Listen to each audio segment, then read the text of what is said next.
1 Samuel chapitre 25. Samuel mourut.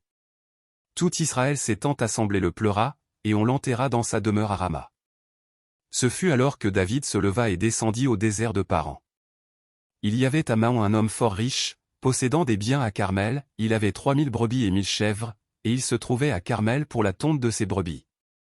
Le nom de cet homme était Nabal, et sa femme s'appelait Abigaïl, c'était une femme de bon sens et belle de figure, mais l'homme était dur et méchant dans ses actions. Il descendait de Caleb. David apprit au désert que Nabal tondait ses brebis. Il envoya vers lui 10 jeunes gens, auxquels il dit, « Montez à Carmel, et allez auprès de Nabal. Vous le saluerez en mon nom. Et vous lui parlerez ainsi, pour la vie soit en paix, et que la paix soit avec ta maison et tout ce qui t'appartient. Et maintenant, j'ai appris que tu as les tondeurs. Or tes bergers ont été avec nous, nous ne leur avons fait aucun outrage, et rien ne leur a été enlevé pendant tout le temps qu'ils ont été à Carmel. Demande-le à tes serviteurs, et ils te le diront. Que ces jeunes gens trouvent donc grâce à tes yeux, puisque nous venons dans un jour de joie. Donne donc, je te prie, à tes serviteurs et à ton fils David ce qui se trouvera sous ta main. » Lorsque les gens de David furent arrivés, ils répétèrent à Nabal toutes ces paroles, au nom de David. Puis ils se turent. Nabal répondit aux serviteurs de David, « Qui est David, et qui est le fils d'Isaïe ? Il y a aujourd'hui beaucoup de serviteurs qui s'échappent d'auprès de leur maître. Et je prendrai mon pain, mon eau, et mon bétail que j'ai tué pour mes tondeurs, et je les donnerai à des gens qui sont je ne sais d'où. » Les gens de David rebroussèrent chemin, ils s'en retournèrent, et redirent, à leur arrivée, toutes ces paroles à David. Alors David dit à ces gens, « Que chacun de vous saigne son épée. » Et ils saignirent chacun leur épée. David aussi saignit son épée, et environ 400 hommes montèrent à sa suite. Il en resta 200 près des bagages. Un des serviteurs de Nabal vint dire à Abigaïl, femme de Nabal, « Voici, David a envoyé du désert des messagers pour saluer notre maître, qui les a rudoyés. Et pourtant ces gens ont été très bons pour nous, ils ne nous ont fait aucun outrage, et rien ne nous a été enlevé, tout le temps que nous avons été avec eux lorsque nous étions dans les champs. Ils nous ont nuit et jour servi de muraille, tout le temps que nous avons été avec eux, faisant paître les troupeaux. Sache maintenant et vois ce que tu as à faire, car la perte de notre maître et de toute sa maison est résolue, et il est si méchant qu'on ose lui parler. » Abigaïl prit aussitôt 200 pains, 2 outres de vin, 5 pièces de bétail à prêter, 5 mesures de grains rôtis, 100 masses de raisins secs, et 200 de figues sèches. Elle les mit sur des ânes.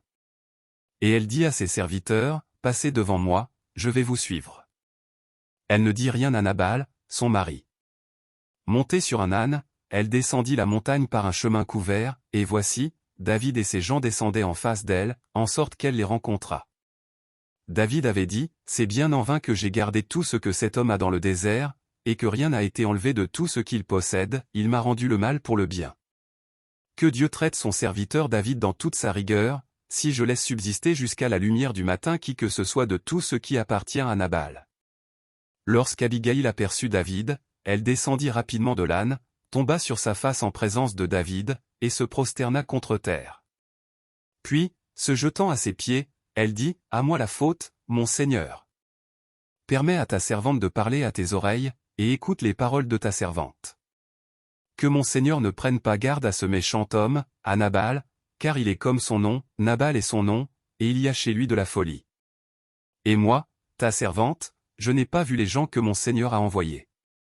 Maintenant, mon Seigneur, aussi vrai que l'Éternel est vivant et que ton âme est vivante, c'est l'Éternel qui t'a empêché de répandre le sang et qui a retenu ta main. Que tes ennemis, que ceux qui veulent du mal à mon Seigneur soient comme Nabal. Accepte ce présent que ta servante apporte à mon Seigneur, et qu'il soit distribué aux gens qui marchent à la suite de mon Seigneur. Pardonne, je te prie, la faute de ta servante, car l'Éternel fera à mon Seigneur une maison stable, pardonne, car mon Seigneur soutient les guerres de l'Éternel, et la méchanceté ne se trouvera jamais en toi. S'il s'élève quelqu'un qui te poursuive et qui en veuille à ta vie, l'âme de mon Seigneur sera liée dans le faisceau des vivants auprès de l'Éternel, ton Dieu, et il lancera du creux de la fronde l'âme de tes ennemis. Lorsque l'Éternel aura fait à mon Seigneur tout le bien qu'il t'a annoncé, et qu'il t'aura établi chef sur Israël. Mon Seigneur n'aura ni remords ni souffrance de cœur pour avoir répandu le sang inutilement et pour s'être vengé lui-même. Et lorsque l'Éternel aura fait du bien à mon Seigneur, souviens-toi de ta servante. David dit à Abigaïl, béni soit l'Éternel, le Dieu d'Israël, qui t'a envoyé aujourd'hui à ma rencontre. Béni soit ton bon sens, et béni sois-tu, toi qui m'as empêché en ce jour de répandre le sang, et qui as retenu ma main. Mais l'Éternel, le Dieu d'Israël, qui m'a empêché de te faire du mal, est vivant. Si tu ne t'étais hâté de venir au-devant de moi, il ne serait resté qui que ce soit à Nabal, d'ici à la lumière du matin. Et David prit de la main d'Abigaïl ce qu'elle lui avait apporté, et lui dit, monte en paix dans ta maison, vois, j'ai écouté ta voix, et je t'ai favorablement accueilli. Abigaïl arriva auprès de Nabal.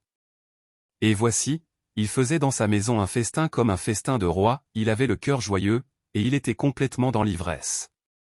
Elle ne lui dit aucune chose, petite ou grande, jusqu'à la lumière du matin. Mais le matin, l'ivresse de Nabal s'étant dissipée, sa femme lui raconta ce qui s'était passé. Le cœur de Nabal reçut un coup mortel, et devint comme une pierre. Environ 10 jours après, l'Éternel frappa Nabal, et il mourut. David apprit que Nabal était mort, et il dit, béni soit l'Éternel, qui a défendu ma cause dans l'outrage que m'a fait Nabal, et qui a empêché son serviteur de faire le mal. L'Éternel a fait retomber la méchanceté de Nabal sur sa tête. David envoya proposer à Abigaïl de devenir sa femme. Les serviteurs de David arrivèrent chez Abigaïl à Carmel, et lui parlèrent ainsi, David nous a envoyés vers toi, afin de te prendre pour sa femme. Elle se leva, se prosterna le visage contre terre, et dit, voici, ta servante sera une esclave pour laver les pieds des serviteurs de mon Seigneur.